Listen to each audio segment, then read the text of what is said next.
There we go. Well, There we go. Got it. Thank you. Well done, Roselyn. Well, everybody has been back, well, at least in Melbourne, I think Queensland. And anyway, in the Southern Hemisphere, we are launching off the school year again. And we have been sending out some thoughts for parents around speaking blessing, about setting your kids up well to start the year well. So for some of you, it might be week 1 or week 2 or about to, but we hope your family is doing well about shifting gear and getting back to school. So for some kids, you know, when you get on the Facebook feed, you see some are starting high school, you know, some are starting school, some are returning to school. So for lots of families, there's sort of different scenarios, I guess, going on, you know, and for each kid. Bev. Yes. So many different, sorry, I was just trying to get my notes up here. Okay. I guess what we were thinking that we would love just to sort of spark some more thoughts for parents as well, because it's not just the beginning, but it usually transition takes a while. You know, so when kids are transitioning back to school, it's difficult for so many things. We know what they're leaving behind, but they don't know who they're becoming and what they're walking into. That is the less defined sort of thing. And transition is quite wobbly sometimes, even as an adult. I think I would confess to that. Yes, most definitely. Yeah. Well, you know, I was actually just so encouraged this last week by some teenagers who had been on a camp just the start of the year, and they came back to church, and very courageously 3 of them got up to give their testimonies. And I thought, you know, I looked at them and I thought, you know, it took a lot of courage for them to do that. So I'll come back to that in a minute and share what they shared. But that just got me thinking that, you know, I think that one of the things our kids really need is courage, especially in this day and age. Courage, especially if they want to grow in their faith and if they want to live with godly values in their life. And we as parents need courage to watch them, and we need courage to build courage in them. But you know, I think it makes me so happy to be able to talk about this, because we as parents can do this. We can actually we can build courage in our children by doing the simplest things. So, you know, Jesus said that he said to us, seek first my kingdom above all else and live righteously. And I think it takes courage for our children to do that. It takes courage for us to do that. And, you know, in the atmosphere and the environment our children grow up in and are in 24/7, it takes courage for them to do that. So to come back to the kids, actually, before I get back to their testimonies, I was reading this brilliant book called Raising Spiritual Children by Pat and Greg Mapes. Roselyn, I think you've read that as well. Yeah, I love that book. Highly recommend it. Yeah, highly recommend. Yeah. And they said a brilliant thing. They said, as parents, we are not building objects to be admired. We are building containers to hold volume. And I love that. And I just watched 3 children who were holding volume. The one was a 13-year-old boy. I'd known him for many years, but at the camp, they were asked if anybody wants to actually surrender their lives to Jesus. And he courageously took a step forward. So he courageously surrendered his life to Jesus. And then a 13-year-old, actually a 15-year-old girl, she courageously made the decision that to live out her godly values, she had to make some decisions about her friendships at school. And she'd even made some decisions about her work rosters and when she was going to work.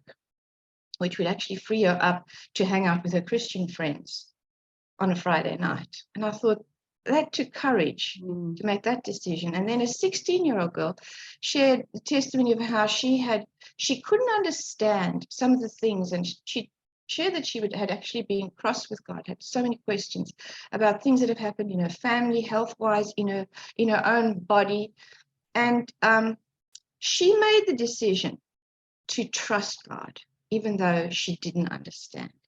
And that takes courage as well. Yeah. Yeah, so that's great.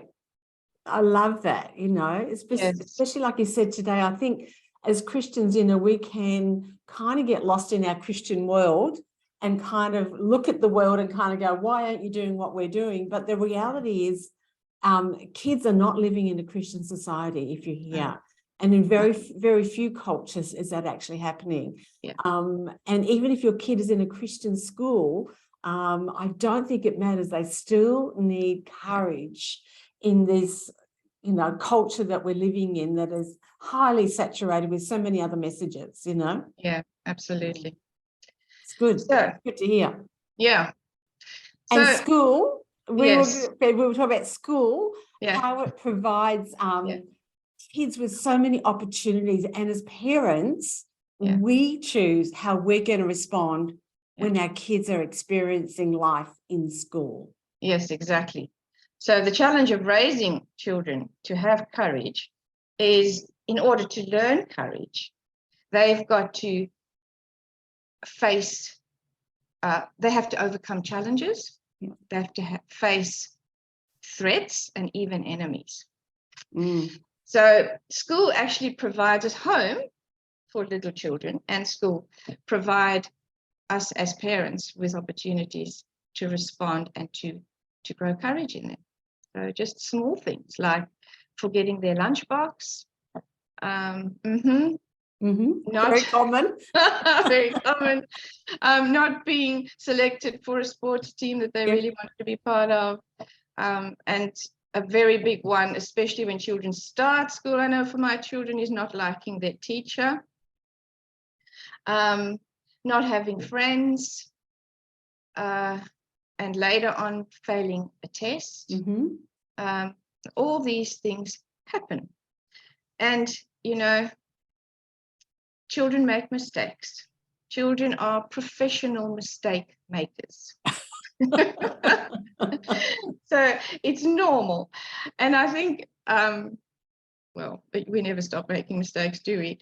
But just allowing our children to experience and to go through making mistakes, to experience challenges, and helping them to make choices in those challenges. Yeah.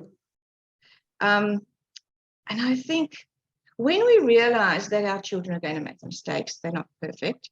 Of course, we know that as parents, but to just keep that connection with them. Yeah. When they make a mistake is so important. Yeah.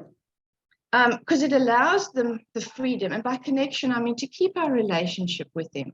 We will need to stay calm when they make a mistake, and we'll need to not judge them, and just walk them through the mistake and help them to fix their mistake, and clean up their messes. Yeah. They know that we're comfortable. We're not scared of their mistakes. Yeah. Good one. That's good. And asking them good questions, right? So, what are you going to do now that you've made a mistake? Yeah. So allowing them to choose what they're going to do to fix their mistake, to repair a relationship. And that gives them the sense that we actually have confidence in them, that they can fix their mistake, that they can repair a relationship. They'll need our guidance through it, and, us to ask them good questions, provide them with choices, even the choice to ask us for help. Do you need my help? To give you some suggestions to help this. That's really good, Bev. I was chatting to a girlfriend a couple of weeks ago. We've now got adult children, and we have the fun of talking about dating and where does sex fit into the dating scheme? Because in the world, it's okay to almost go on a first date and sleep together, and that's considered almost normal and it's abnormal. So I'm at the stage now where we're talking about difficult things, countercultural things with my children. Anyway, I was talking to my girlfriend who's also got some young adults, and we were talking about the thought that sometimes as parents, we are more hung up on our kids making a mistake or failing because it makes us look bad. Yeah. And as a Christian parent, sometimes we feel the shame in this scenario if our children sleep together before marriage or fail a test or don't achieve something. And as parents, I think we've got to be really honest with ourselves and take that moment of reflection going, am I worried about my kid not getting into the sports team or failing a test because it looks bad on me? Yeah. And I'm not doing a good job as a parent, and then you go, oh, hang on a second, that's interesting to try and delineate what is our parental feelings in here and expectations as opposed to actually what's going on for the child as well. Yeah, exactly. So Roselyn, you actually said something really good to me, and I hadn't thought of it that way. So the way we build courage in our children is by encouraging them. Yes. Right. So tell us what you think is not real encouragement. I think for me, I think certainly in our parenting stage of culture, I think I've begun to realize it's actually not fake praise, and it's not merely complimenting and giving nice words to our kids. And particularly, again, I've got one daughter and two sons, and I'm going to talk about the girl world a little bit, but it's actually not flattering them about their clothing, about what they look like, because that's actually not encouragement at all. And I want to make sure, particularly in the girls and the boys, probably, that body imaging and saying, oh, you look muscly and strong, or, is really not there. So encouragement to me is not fake praise of just glib words, and compliments. It's not just general compliments either. Because I don't think that really puts courage into my child at all. The other thing that I think is very common, we've talked a lot about this because we've done children's ministry and we've been in schools and done parenting, so we've sort of done kid things from different dimensions, but it's actually not a reward and punishment. So to encourage your child by giving them a reward, whether that would be food or stickers or, going out after school, is not necessarily always encouragement if you base it on just external reward and punishment system, like taking away from them when they don't meet their grades and things like that. That's often not really helpful because it has no internal value. And it's also putting our kids towards looking to external voices and external measures. And we can all talk about, sports people who've gone off the rails in terms of going into match fixing and betting on things. And some of them can actually trace it back and to the time where their parents paid them for getting goals in their sports games. Wow. Yes. It's really interesting. So, so that thing. Yeah, that's really good.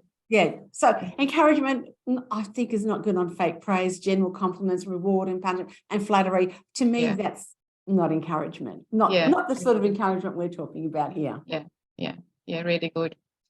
Really good. Okay, so let's have a look at what real encouragement is. Really building them up and instilling courage in them. So when they do make a mistake, we don't judge them. We've spoken a little bit about this. We stay connected to them, and we don't rescue them always, So when they make a mistake, it's like, oh no, I'm sorry that happened. So we empathize with them, we validate their feelings, but we don't judge them. So when we don't swoop in and rescue them, they get the sense that we believe in them. We're not afraid of their mistakes. And the important thing also is to stay cool and calm. I know that was very difficult for me, especially when you know that their mistake is going to cost them. It's going to be painful. Fixing the mistake is going to be a challenge.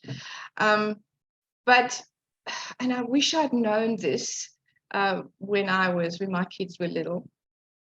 But the brilliant thing is that we can always apologize to our children when we do lose our cool, when we make a mistake. And that brilliantly role models to them how to fix your mistake. Another thing we do to build courage in them is that we remind them of who they are and that they are loved. I think children with a really strong sense of who they are more confident to fix their mistakes or have courage to not be afraid of making mistakes, of trying new things when they have this strong sense of self, and to know that they're loved and loved by God. And I think instinctively as parents, we do that. We do that well without knowing all sorts of techniques and things of parenting. We love our children. Most of us do. And sometimes that's enough to love them and to know and to teach them that they're loved by God and who they're created to be. So also avoiding the temptation to compare them to others. Really important. Not comparing them to their siblings or to friends or even to people they admire. So that's helping them to not therefore be fake and be more like the nice kids,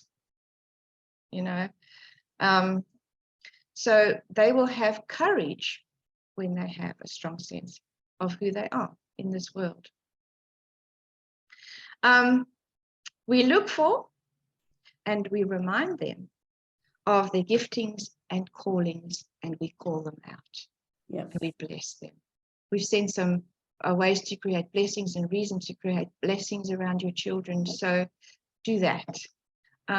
Ask God what He's put in your children and call that out. Ask Him what He's gifted them with and call that out in and bless them with it.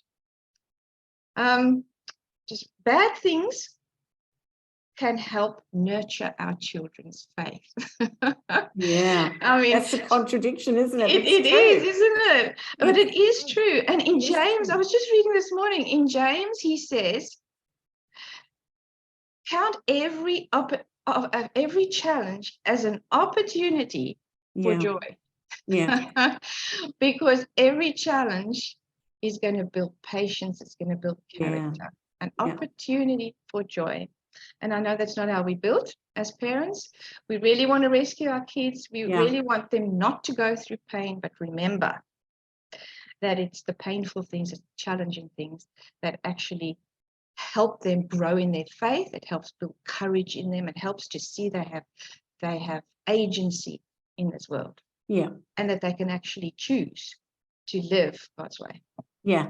I think that's a great lesson to learn, is that when there's pain, it's not necessarily a bad thing. And as parents, we start with wanting to eradicate pain, but we actually can't do that. And that gives also a very false world to them. Yeah. And that pain and bad things happen to everybody. We live in a broken world and a world full of sin that has its effect upon all of us. And it doesn't mean one kid's better or worse than another. Yeah, it just happens. It just happens. Yeah. And I've watched my my grown-up kids, particularly my eldest just recently. And I looked and I thought, what they're going through is going to be a challenge.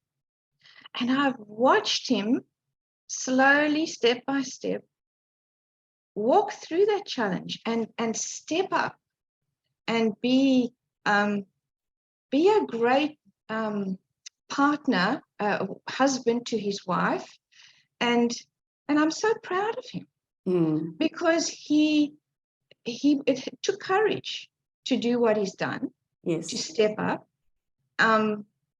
almost be what he isn't naturally. He had to be empathetic, he had to be kind, he had to be supportive, because things were hard. Yeah. And he did it. Yeah. So, and he's in his 30s already. Yeah. So yeah, it never ends, does it? Challenges. Yeah, and I think the encouragement for young kids is to know bad things happen. Some things are hard, some things are painful, but you don't run away from them, and you've got this. Yes. And greater is he that's in you than he that's in the world. Yes. He is the one who shelters you. He is the one who walks alongside you. He is the one that equips you, all of those things. Yes. But they've got it with him. Yeah. Absolutely. They've got it with him. Yeah. Reminding them they're never alone. Yeah. Yeah. And look, if you do want more tips on how do you talk about what Ben was talking about, how do you not rescue, but you don't take your hands completely off? How do you know when it's time to jump in and defend and advocate for your child and when not to? What are some strategies around that? Just reach out, because there are some strategies around that, but we're not really going to be talking about those too much here. What we really wanted to try and hone in on, parents, is encourage you to be putting courage in your children. Yes. And that, because your voice is the most powerful voice in your child's life. Yes, it absolutely. is the most influential one. Yes, so, it is. Anyway, if you want some strategies on that, reach out. We're happy to have a chat about that a little bit further if you'd like some help. Yeah. Yes. And can I just tell you a most inspirational story about David? Yes. Yeah. So David, we've entitled this, "Would you let your children wrestle with a bear and a lion?" So that is the question. If you look at the life of David, we all know the story about David, who slew the giant Goliath. But remember that David was a shepherd boy. Well, he was a shepherd boy even when he killed Goliath. But when he was a shepherd, the reason why shepherds exist is because they're there to defend the flock against predators. And so he first had to defend them and wrestle the lion.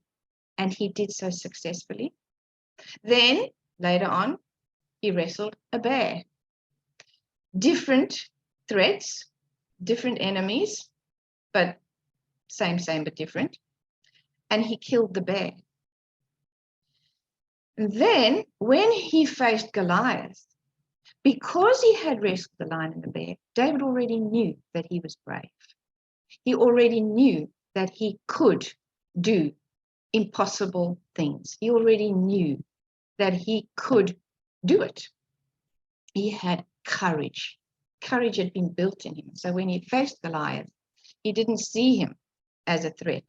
He saw Goliath as a target. And I think when we don't rescue our children, when we stand by them, let them go through hard things, let them wrestle with challenges, we also give them a story and a history that they can go back to and say, God helped me here. And so therefore he can help me today. He helped me yesterday, so he can help me today. Yeah. That's a great gift that you can give your children. With your heart in your mouth. You can help them. Yeah. And instill courage in them. Yeah. So that's our encouragement to you, parents. You've got this. And you are the most influential voice in your children's life. Yeah. You can build courage in your children by encouraging them. That's great. I love that analogy, and that's a good picture to keep in my mind. It's like, all right, I'm going to let my kids wrestle their lion and their bear. Yes. And thank goodness. I mean, especially as they grow older, often we don't have the answer for them. No. And they're so good. They come up with the answer. If we just ask them the questions, they can come up with brilliant answers to their problems. Yeah. And brilliant ways to fix their mistakes. Yeah, that's good. Good.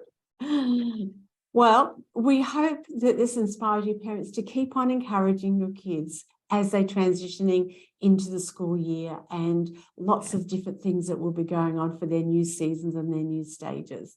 be the encouraging voice with real encouragement. So faith grows in your child by experience as well, and experiencing with the Lord as they go through this. So, we will be popping in one more time into your inbox with some extra materials to think about how you could empower your kids when they are feeling different feelings at school, what they could say or what they could do.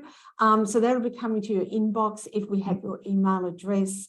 If we don't have your email address, please DM us and we will happily send that out to you as well. Yes. But until next time, blessings from us. Bless you all. Thanks for listening.